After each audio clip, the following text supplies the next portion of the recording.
আজকে একটা গল্প বলি বন্ধু, তোমার আর আমার। অনেক তো হলো আমাদের, না? এর আগে যখন ছাড়াছাড়ি হলো 2 মাস কথা হতো না, মনে পড়ে? তুমি আমার দিকে তাকাতে মাঝে মধ্যে, আমিও চলে আসতাম ওরকমই। আমি অতটা এ করতাম না, তখন ভালোই ছিলাম আমি। তারপরে তুমি একদিন 2 মাস পরে ডাকলে, ডেকে তুমি কি করলে, ক্ষমা চাইলে, কত কিছু বলতে লাগলে, ভুল করেছি। তারপরে সেদিন থেকে আবার ঠিক হয়ে গেলাম, আবার প্রত্যেক দিন আমাদের মতো চললাম, আগের মতন।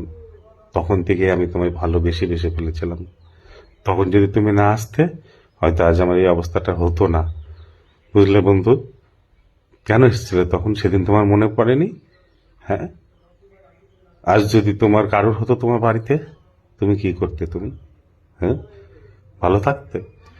যখন যেটা, তুমি কি খাবে, কি পরবে, কোথায় যাব, কখন কি, মনে পড়ে? ভুলে গেলে না তুমি আমায়?